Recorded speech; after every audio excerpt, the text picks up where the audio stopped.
I forgave her. We made peace. Okay, good.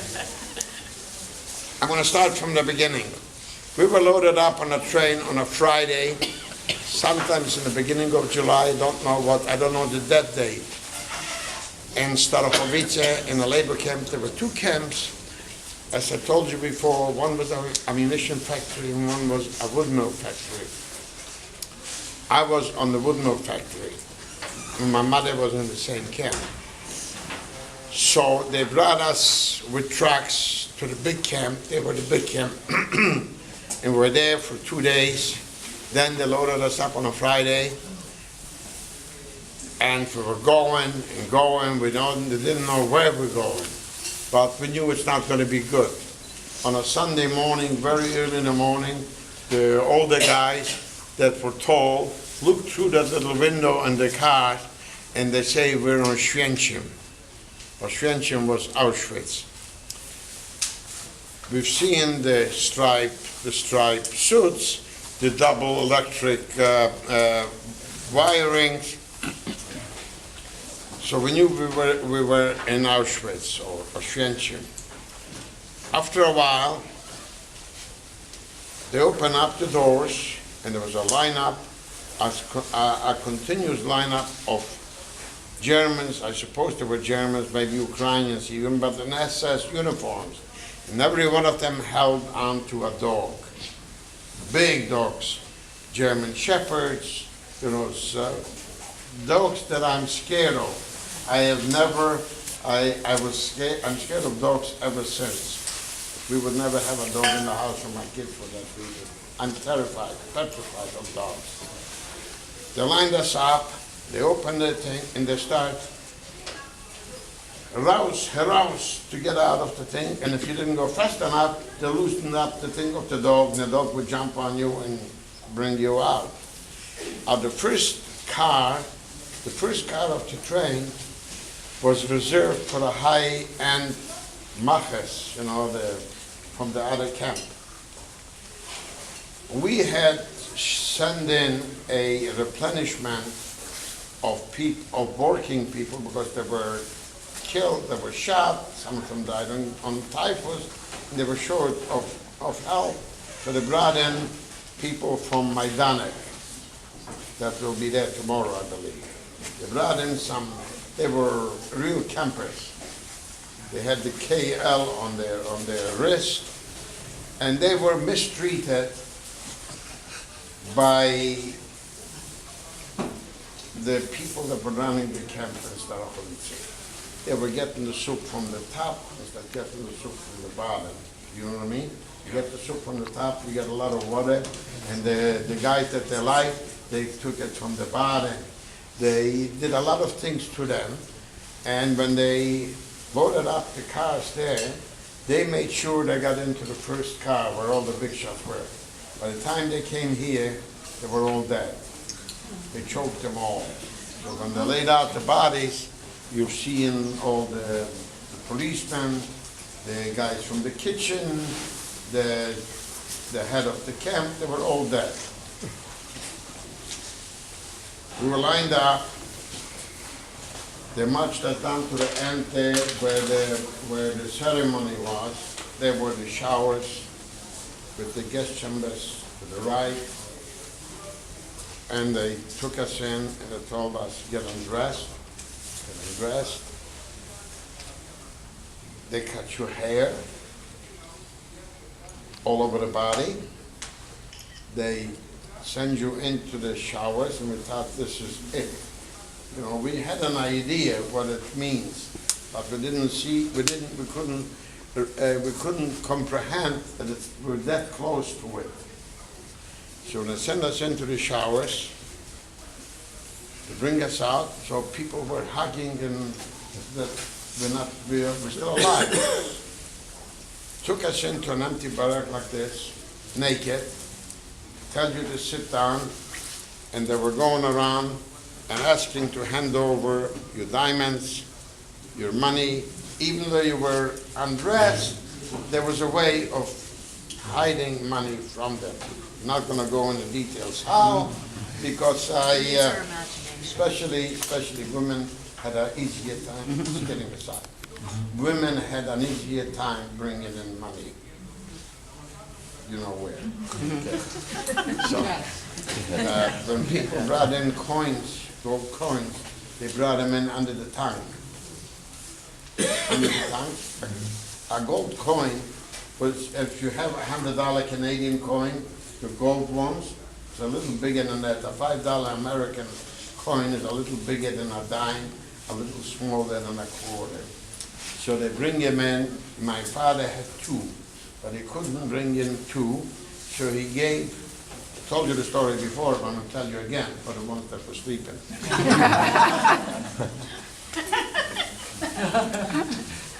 So my father gave his friend, his name was Godel Kadishevich. He came to this camp with 4 sons. His youngest at the time was Kiva from the bagels. He was bagels, bagel rolls on steels, and 3 older brothers. They were old enough to be taken to work, except Kiva and I were not taken because we were very small. We were both the same age. We were just, by the time we came here, we were about 13 and a half, something like that. I turned 14 in Bergen originally. So the next day, they make an appel, and they started counting people to send them to another camp. At the time, we didn't know where the camp is. It was Buna, which is Auschwitz 3. People didn't last them more than 3 months, no matter how strong they were. 3 months was the sentence. So my father gave me in Kiva because his father brought in one. And he told him, made a deal with him, you bring it through, and because they knew already we're not going to be taken to work. We'll leave one for the boys, and one they'll take with them. So I held on to the $5 gold piece. They were taken away the second day, and before they brought us in, they tattooed us. So the minute they tattooed you, you haven't got a name anymore. You only go by your number. After a while, they brought us in to the gypsy camp, called gypsy camp, and it was sea lager. You know, they were very organized with that. We came in, and they took the gypsies out, and they burned them that night. We took their places. We were that close to the crematorium that you could smell flesh being burned. The next day, I started telling you, they took my father and him and a lot of from our people, and they sent them, that we found out later was Buna. My father's brother, his younger brother, was left to work in another commando right here, but we weren't in the same barrack, but he kept an eye on me. So we didn't work because we were too young. All we did the whole day is we would go to the rehearsals from the orchestra. They had one block just for the orchestra. We learned how to listen to music. We tried to get a little extra food because they didn't give you enough food. You get up in the morning, they give you black coffee, so-called black coffee. People that go away during the day, I don't think they gave them any food then. In the evening, they give you a piece of bread with a little soup. The bread, you had to hold your hand like that because it was crumbling. It was just, I don't know what it was made from. So we had a piece of rag, and you put the piece of rag out, and that's, it was dirty, naturally. And in the evening, they also give you a little bit of soup. The same thing, you take it from the bottom, you get it from the top. To have a tool and to get the soup, we used to call it a manashki. That's like a little, not a plate, a little ladle. That you, a plate, that you cook 2 eggs or something like that, a little pot. And we had it tied up with a rope to your pants. That was your asset. And another asset was a spoon. That was your only asset that you have in here is a spoon and a manashki. We existed, we did do nothing. We never heard from my father, he didn't hear from his father, nobody came back from there. life was going on. We sometimes stole a little soup. If the soup was being carried from the kitchen in a big container, and it was room to put in like a 2x4 from both sides, and two guys were carrying it. So we would stay around the corner and look around. There's no couple going. You would grab the manashkim and get in there and run. Okay, so you had a little extra soup until you're being cut. You're being cut. They put your head into a barrel like this. So you tighten up your behind. And here couples were walking with canes. When I first came, I said, they can't be all sick to walk with canes. Then we realized immediately they use the canes for beating you. So when they catch you, they put you in a thing, they give you quite a few. It all depends, it was 5, 10, and all the guys who would get 25, he was dead. After 25, he was finished. Life was going on, we get into the mode of getting climatized, when you were in, when out. We were campers, so we weren't new to camp life. We were new to not have food, we weren't new to be dirty, so we were seasoned campers. Then they start bringing in the Hungarian Jews, and then they start bringing the Jews from Lodz. Those are people that came from home. Even the Lodz people came, they were from a ghetto. So they were living in a home with a stove or whatever you want to call it. They were coming with package, and they were going through a selection where Mark showed you the station, the Mangala station.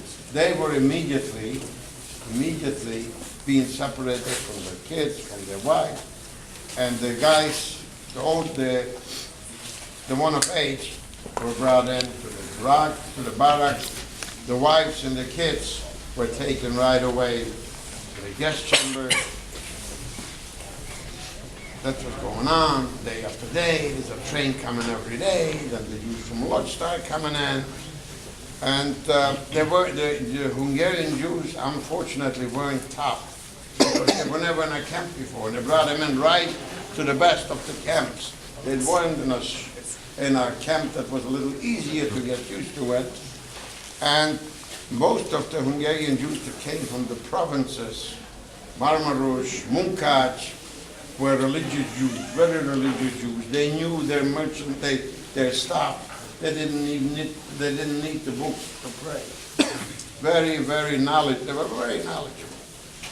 And they would sit here and pray. And pray. Don't worry, I won't fall. Jewish mother again. So nervous. Anyways, we were the so-called smarter ones, more experienced. They were a little naive because they didn't know what the camp life is like.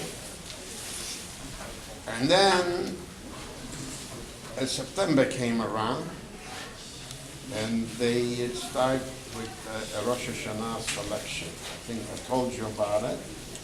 And for one seriously pay attention. A selection, we knew once we being picked, you're dead. They had a Rosh Hashanah selection. You see, in the outside of the barrack, every 4 o'clock or 5 o'clock, there was a roll call. And it was going like 3, 3, 3. And we knew what's happening, what's going to happen. So in the front, or I don't know which is the back, there were pails to wash the floors here. So Kiva took a pail and I took a pail. We turned the pails over and we stood on the pail to make ourselves higher. And the Germans lined up in threes. So we were in the middle, not in the same place, one away here, one away there, and hoping that they won't notice you, because we knew what's happening in that selection. So we were both cut in that selection, and taken in. The barrack was number 30, was the quarantine selection, the quarantine barrack. They brought us in that night, and again, people praying and praying, and then you see the older guys, the Polish guys, Polish Jews, standing there and they're talking to each other. Look what they're doing to us. They knew that tomorrow is the day. Look what they're doing to us. Nobody will ever know we existed. Nobody will ever know what they're doing to us. There won't be anybody to talk about it. And the next day, as it got in the afternoon, and in the front, where the block Älteste was sitting, and he had a helper, he was a schreiber, the so-called bookkeeper, keeping track on the people, the numbers, and all that stuff. And Keith and I decided we're going to make a run. We're not going to the ovens. So we would sit standing there, watching and watching until we seen there was only one guy left in the front. The other one maybe went to the toilet or somewhere. And we made a run. He was running one way and I was running the other way. And they didn't catch up with us. And it was a question of hiding out until they take him to the gas chambers. So as I told you, I laid into one of those. Kiva, I don't know, I think he went behind the barrack, below the barrack, and laid outside. And after they took him away, we went back to the barrack. We stayed at Appel. We were legal again. You understand? We were legal because they knew how many they took, and it had to balance. This is why you asked me if you asked me that? If somebody asked me what happened, you asked me. And I said that probably deep inside, I think yes. They probably cut 2 other Jews and put them in our place. They took him away, we came in back, we normal again, and we didn't realize that Yom Kippur is just around the corner. 10 days later is Yom Kippur. In Yom Kippur, Mengele put out a court 1.50 meters high, and they said by the time from one selection to the other selection, there's more people came from Hungary and from Lodz. So there were more boys, a new supply of boys. So Mengele set out 1.50 meters between two pieces of two stone or whatever it was, the height of 1.50 meters. And you got to go through the 1.50 meters. If you can't go through, you go to the left. And if you're tall enough, you're okay. So there's no way I was even close to 1.50 meters. And neither was Kiva. So we knew we can't make the 1.50 meters. So we decided we're not going. We're not going there. There was an order to go out. So we laid behind, you see in the bottom there, and I had my piece of bread, and I figured I'm going to fast. Tomorrow is Yom Kippur, I'm going to fast. That's going to help me. So we lean underneath there, and they cut us both. So before they cut us, I said, you know what, I'm going to eat a piece of bread. I don't want to go hungry. The same thing. So anyways, they cut us both, took us into a isolation barrack, same procedure, but this one was tougher. They watched more than they did on the first one. So you see, the beds, I think the bunks bed came out more. They were closer to those windows. I think there was one layer higher. Steve and I were sleeping in one of those, and at night, he's seen there was guards. They set up guards now on the roofs. So, you know, they to keep a stronger eye. So Kiva got up at night. He wasn't sleeping. He didn't wake me. He got out and jumped down, and he got away from the cell. I was stuck in the barrack. It means I was going to go to the office. No, there was no shortcut. A few days before that, I gave my uncle the $5 gold piece. He should change it for smaller denominations so we can buy bread. Or, you know, there was handling going on in Birkenau. My uncle didn't have a chance. He didn't have who to change it with, so he kept it. He comes home from his commando, and some guys run over to him and tell him, they cut your nephew and he's in the barrack, he's going to the oven. This was a matter of time, because once it gets dark, they wanted it before Nila. They knew all the rules, all the, what's happening. So my uncle went to a couple. His couple was, his name was Yignatz, couple Yignatz, and he was a Jewish guy. He wasn't a bad guy. He never really hit. He just made it, but he never hit you. He just pretended to hit you. He was a nice guy. So he went to him and he told him, you see, he was an old camper, an old one. I mean, he wasn't as old, but he had a lot of seniority. So he knew everybody. My uncle goes to him and he says, I got a $5 gold piece. It's worth $100. Take out my nephew from there. Otherwise he's going to go to the house. He says, that's not enough. That's not enough. He's got to give him something. He's got to buy him a bottle of vodka or something. He says, I need another $60. $60. Those are facts. I'll show you two guys in Toronto, two brothers. They take credit for giving the $60 to take me out. Every time he sees me, he makes sure you wouldn't be here today. That's what he says. I'm not going to name the name, but they very prominent Jews now in Toronto. Okay? But he always says, "Gedenks? Remember? I took you out." You know, I don't know whether it's true or not. My uncle is not alive. He died just 2 days before the war was over. So I have to take his word for it, okay? So I give him a thank you. I said, if you want, I'll pay you back the money. No, I don't want. Anyways, he takes credit. I give him the credit, whether he did or not. So he took me out from there. He made me legal, and I had to wash his laundry, and I polished his shoes, you know. I was his servant for that. Then it started the Sukkot selection, like I told you before. They let some boys in Baden-Baden. But once they gave up on using the guest chambers, you weren't scared anymore, because nobody was shooting here. The only thing we were scared is the guest chamber. And after this, we were doing good. We got a job. They took us to work. You know, Things were great. The camp was much better. It was much better now. Even it was Birkenau. It wasn't as bad as what we were going to get later on. Okay, but we knew it's not a picnic, it's a camp. And if you know that they won't come take you to the guest chamber, you start breathing. Because this up to then you live with the thing, when are they going to catch me? And after that, we stayed here and we started working on what they used to call a Scheisse commando. That's mean a shit commando. They had a big car, and about 8 boys had a position with a rope or a belt around the vacuum. And they were pulling the car to the gas chamber, picking up the clothes, taking it from one place to another place.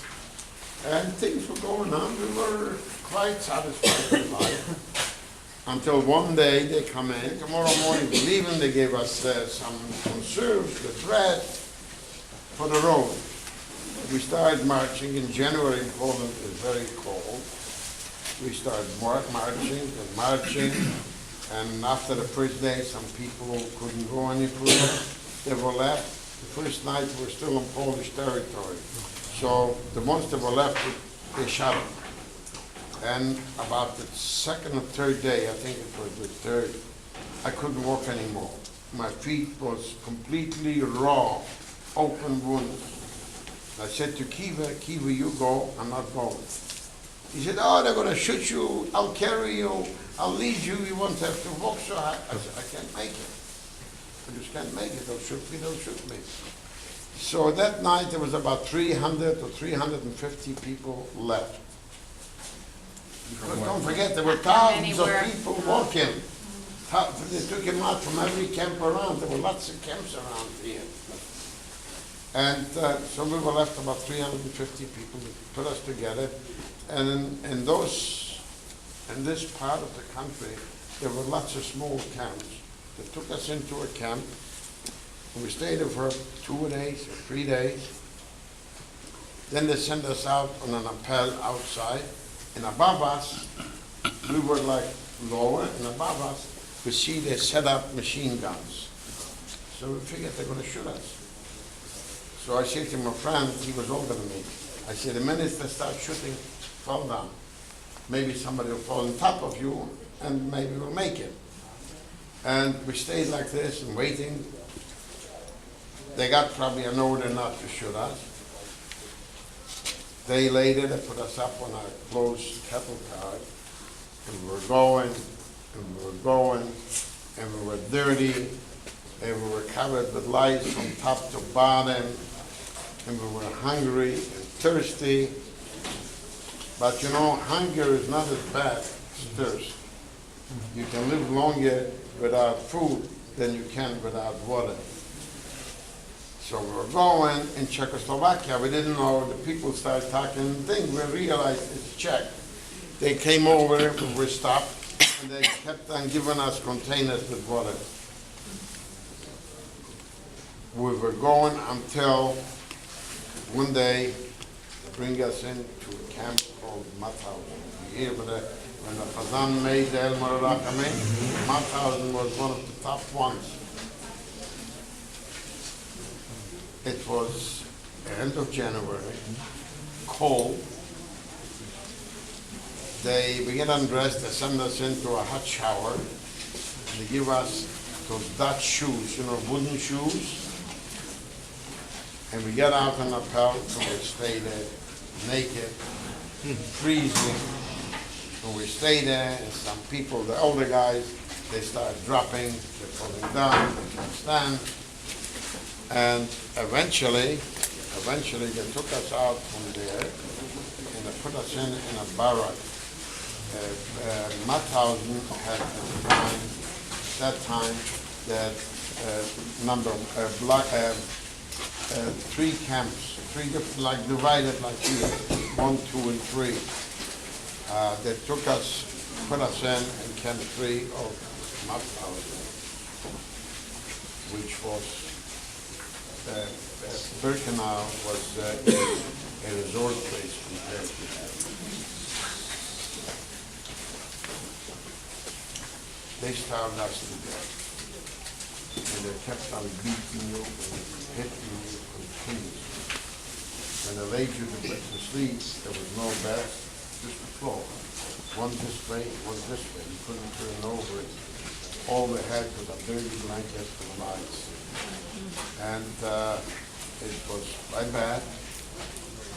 Then they took us out and they put us in a Zeltenlager, that means a tent. What? Tent. Oh, can you talk a little louder? Right? Can you speak up a bit? Speak up a bit. My wife says I speak too loud. Yeah. So they put us into this camp and they started bringing Hungarian Jews that were working for the Germans behind the lines.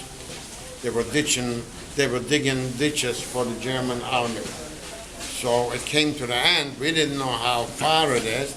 They brought those Jews in to the Zelten camp in Mauthausen, and they came with shoes, and they had extra shoes tied up to their backpack, but they were green. They didn't know that we could steal and trust it, but they came. So at night, we stole the second pair, not the first pair, their shoes. We had shoes. And the next morning, they were going around, Lenjajiro, and they were cursing and all that stuff. That's where I fixed up my cursing. Anyways, eventually they sent us on another march to a place called Gunskirchen in Austria. I mentioned it to you before.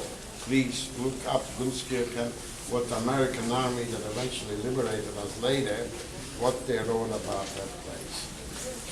We were there about 4 weeks, 4 weeks. We didn't know really what time it is. How did you get there, though? We walked. Were you on a trip? You walked. Walked, How long yeah. did it take you to walk? No, about 3. That was a short walk.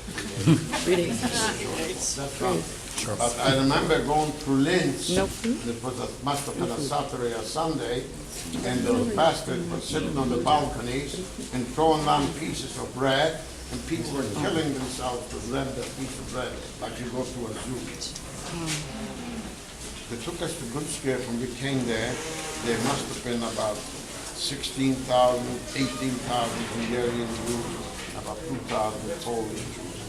There was only 1 or 2 barracks, so we slept outside. It was the spring of 45. There was no food at all. All we ate is the leaves from the tree because it was in a forest. A forest, just a fenced-up forest with towers of soldiers watching us. People were falling there like flies. When we came there were holes dug out, and a person would die, you just take him at the feet. They were light. They were Muslim men. We would just throw them into the hole. And we slept outside, so we used to sleep 4 or 5 guys. Everybody had a rag. We were covered up with that. In the morning, it happened very often, 1 guy would have been dead. So that's how it goes. And it was at the point that after being in the camp almost 3 years, that's the one time that I just felt like I've had it. Just couldn't handle it anymore. I was sick, I had diarrhea, and everybody had the same sickness, had diarrhea, and there was no water, only the water from the trees, from the rain. And the lice, the dirt was just unbearable, and there's no way I can possibly tell you that you should. I can't blame you if you don't understand that, because it's just unbelievable how we made it. People would die. I think in the 3.5 weeks we were there, about 4 or 5,000 people died. And many more died even after the liberation. When the Americans came in, my friend that I was with, another friend, he attacked the warehouse. All they had was margarine. We started eating the margarine like this thing here. And it's not the American army that took him into a military hospital. They brought him back to life. People were dying very fast. As a matter of fact, in 1995, Mark went with us. We had a reunion with the liberators. That was our second reunion. And the doctor by that time was already an old man. He was a young man. All those soldiers were 18 and 19, and we had quite a few soldiers coming to our reunion in Washington. He got up to speak, and he said, I killed a lot of people. I gave him food, and I shouldn't have given him. I should have known better than giving him food. They give him cans of meat, you know. They tried, they didn't mean anything. And he apologized for killing quite a few of our people.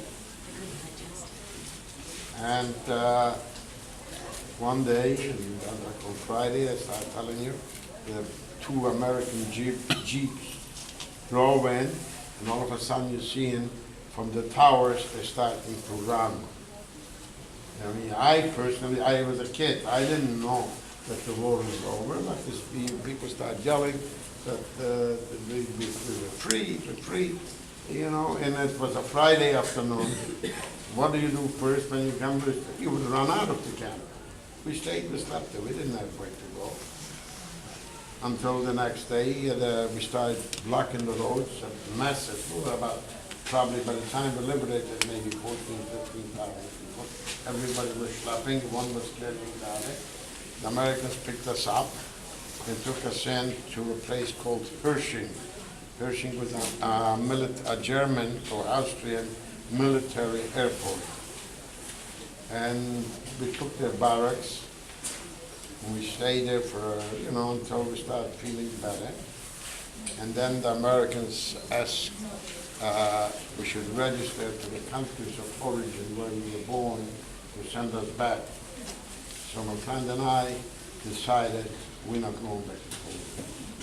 Then we ran into a couple of fellas that the guy that gave us $60,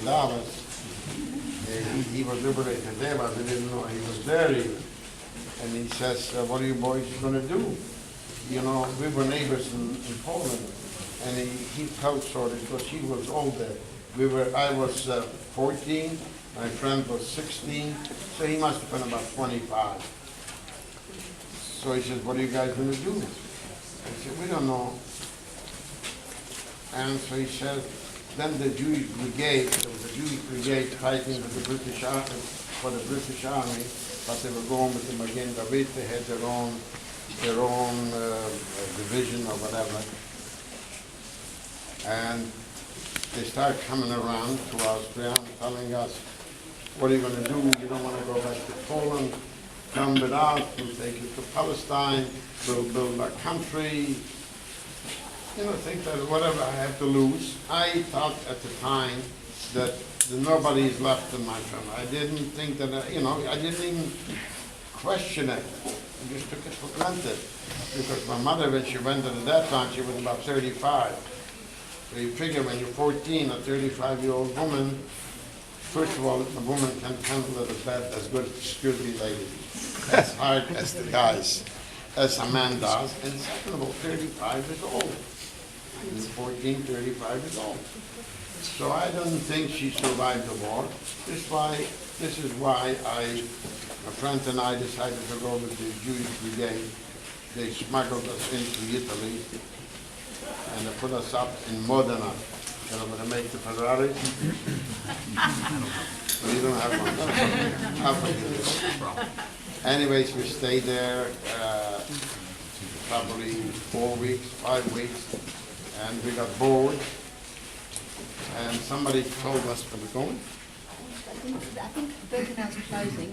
And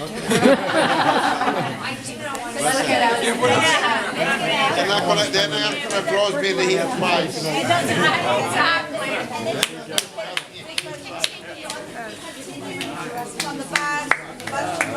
Everyone, let's give a nice hand.